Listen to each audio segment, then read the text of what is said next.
महाराष्ट्राची कुलस्वामिनी आई तुळजाभवानी माता, अखंड महाराष्ट्र आराध्य दैवत छत्रपती शिवाजी महाराज, आम्हा सर्वांच्या हॅलो हॅलो आम्हा सर्वांच्या मायबाप आमच्या सावित्रीबाई फुले, माँसाहेब जिजाऊ, अहिल्यादेवी आणि भारतीय राज्यघटनेचे शिल्पकार डॉक्टर बाबासाहेब आंबेडकर, ज्यांच्या विचाराने राष्ट्रवादी काँग्रेस पक्ष उभा राहिला आहे, आदरणीय शरदजी पवार साहेब, आत्ताच नुकत्याच नवनिर्वाचित उपमुख्यमंत्री सुनेत्राताई अजितदादा पवार आणि आमच्या ज्यांच्या नेतृत्वामध्ये आम्ही आता उभे झाले ते आमचे आदरणीय मकरंद दादा, मी ज्यांच्या कायम आशीर्वादानेच या निवडणुकीला सामोरं जाते ते आपल्या तालुक्याचे लोकनेते, आमच्या पळशी गावचे आदरणीय लक्ष्मण भाऊ बरगोडे पाटील, तसेच आदरणीय व्यासपीठ ज्यांच्या आशीर्वादाने मला या मंचावर यायला भेटले आणि हे तिकीट दिले ते आमचे उदय दादा कबुले साहेब. मला सांगितलंय आदरणीय व्यासपीठ बोला, जमलेला जनसमुदाय आणि पत्रकार बंधू, मला 5 मिनिटं दिलेली आहे आणि या 5 मिनिटांमध्ये मला सगळं उरकायला लावलेलं आहे. आपल्या सर्वांना 3 मिनिटं दिलेली आहे. आपल्या सर्वांना माहितीच आहे. एक लक्षात घ्या, जेव्हा माझा नुकताच हे झाला बाबा तिकिटाचा सामना झाला, थोड्या दिवसामध्ये खूप मोठी घटना आणि दुर्दैवी घटना घडली. माझा लाडका भाऊ, आमच्या सगळ्या महिलांचा लाडका भाऊ आम्ही गमावला आणि ही दुर्दैवी घटना जेव्हा ऐकू आली तेव्हा काळजात धस्स झाला. आम्ही गाडीमध्ये होतो, प्रचाराला होतो. कदा असं वाटलं की नाही ही घटना खोटी असेल, दादा त्या विमानात नसतील. वारंवार आमचे फोन फिरत होते, नक्की सांगा दादा तिथे होते का. आणि जेव्हा कळलं नाही आपले दादाच तिथे होते, अक्षरशः धस्स होऊन पायाखालची जमीन सरकली. आता काय करायचं. मी तर नवीन, ज्या दादांच्या नेतृत्वाखाली, आपणच्या नेतृत्वाखाली पक्षात काम करायची संधी भेटेल असा विचार केला होता. आज लाडक्या बहिणीचा लाडका भाऊ गमावला. ज्या वेळेस मला ती बातमी कळली तर एक वासुदेव तिथे समोर होता, तो वासुदेव रडला. मी म्हणलं तुम्ही कुठचे तो दादा, तुम्ही काय रडताय. ते म्हणले बारामतीचे. माझ्या लाडक्या बहिणींना मी एकच सांगू इच्छिते, आज दादांनी लाडकी बहीण योजना केली, आज तर खातं त्यांच्याकडे होतं. 50% महिलांना एसटी मध्ये मोफत सवलत दिली आहे, मुलींना शिक्षण मोफत दिलेलं आहे, शेतकऱ्यांची वीज बिल माफ केले आहे. अशा अनेक योजना आदरणीय दादांनी केल्या आहेत. हे त्यांचं अर्थ खातं सांभाळताना तेव्हा त्यांनी त्या सगळ्या नेत्यांना सांगितलं, आमदारांना सांगितलं, डीपीडीसी कामं कमी पडले तर चालतील, पण माझ्या लाडक्या बहिणीच्या खात्यामध्ये पैसे कमी काढता कामा नये. एवढं सुंदर नेतृत्व आपण गमावलं.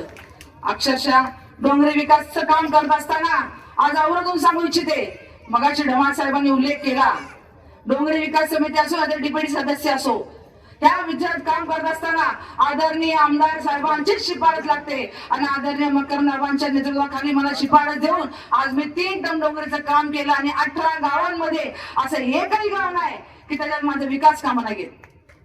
एकही गाव दाखवा मला की त्यात विकास काम नाहीये.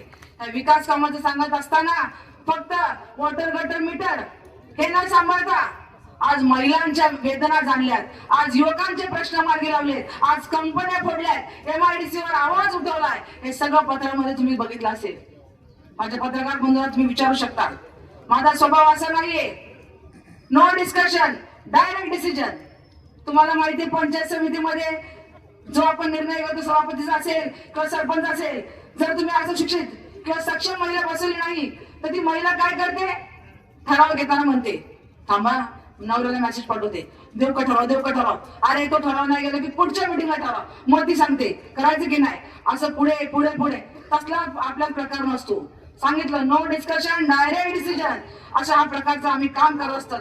विरोधकांचं सांगत असताना दादा, विरोधकाचं काल मी मंचावरचं काम बघितलंय आणि मंचावरचं भाषण बघितलंय. दादा काय विचार आहे, काय विकासाचा विचार आहे. छोटा भाऊ, मोठा भाऊ, ज्येष्ठ बंधू, अहो दादा काय विचार सांगताय. अरे तुम्ही तुमचा फोटो दाखवताय आणि मग समोर दाखवताय फोटो, बघा या कोण. मी नाही तर माझी बायको, माझा मुलगा, ग्रामपंचायतीमध्ये तेच, ओबीसी आले तेच, ओपन आले तेच, महिला आले तेच. मग आम्ही काय सतरंजा अंतराच्या राजकारणात. अरे कधीतरी संधी देऊन बघा. 2 प्रश्न. मला तर वाटतं या राजकारणाचा कंटाळा झाला. दादा जशी मिळाली नायगावची सभा असली की नारळ फुटतात. 14 गावचा पाणी प्रश्न मांढरदेवी रस्ता, 14 गावचा पाणी प्रश्न मांढरदेवी रस्ता. कंटाळा आलाय मला त्या प्रश्नाचा. मी स्वतः जिवंत उदाहरण आहे. विधिमंडळात मी जेव्हा गेली तेव्हा मी तो प्रश्न मांडायला सांगितलेला, तेव्हा त्यावेळेचे नेते मला म्हटले ते आमदार जे आहेत मकरंद पाटील त्यांचा या दोन्ही प्रश्नावर अभ्यास सुरू आहे आणि त्या अभ्यासामध्ये जसे मार्ग निघतील तसा ते मार्ग काढणार आहे. मग म्हटलं कशाला थांबा, आपल्या मकरंदाबांकडेच गेलेलं काय वाईट आहे. मग मी निर्णय घेतला. तुम्हाला माहितीये माझ्या कामाची फळत करायची पद्धत काय. आज जाहीर जनतेला सांगते, एक संधी देऊन बघा. नाही पुढच्या 5 वर्षात दोन्ही प्रश्न आव्हानाच्या मागे लागून करून घेतले ना तर नाव सांगणार नाही. एकच सांगते, मुद्दई लाख बुरा चाहे तो क्या होता है, मुद्दई लाख बुरा चाहे तो क्या होता है, वही होता है जो मंजूर है खुदा होता है.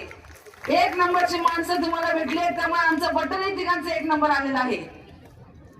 आम्ही 2 नंबरची नाहीच ना, आम्ही 1 नंबरचीच माणसं आहोत. त्यामुळे 1 नंबरची माणसं भेटलेत, 1 नंबरचं बटन आपल्याला दाबायचं. येणाऱ्या काळात रक्ताचा एकही थेंब न सांडता जर तुम्हाला क्रांतीचा उठाव करायचा असेल आणि आपल्या भागात जो झालाय ना विकास, लावलं तर व्हिडिओ, लावलं तर डीजे आणि 5 रे दारू, हे जर थांबवायचं असेल तर खा कोणाचं पण मटण पण दाबा घड्याळाचंच बटन.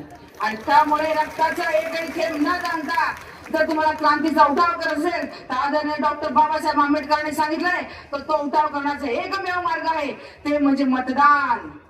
मतदान करून तुम्ही अहिंसा मार्गाने आपला उमेदवार निवडून द्यावा ही इच्छा करते. त्यात आता एकच सांगते, घासल्याशिवाय धार नाही तलवारीच्या पातीला, घासल्याशिवाय धार नाही तलवारीच्या पातीला, कसल्याशिवाय कस नाही जमिनीच्या मातीला आणि घड्याळशिवाय पर्याय नाही या शिरोळ गटाच्या जनतेला. एवढेच सांगते, येणाऱ्या 7 तारखेला आमच्या तिन्ही उमेदवारांना प्रचंड बहुमताने निवडून द्या एवढी विनंती करते आणि एक संधी त्या संधीचा सोहळाच करून दाखवेल एवढे आवाहन करते आणि थांबते. जय हिंद, जय महाराष्ट्र.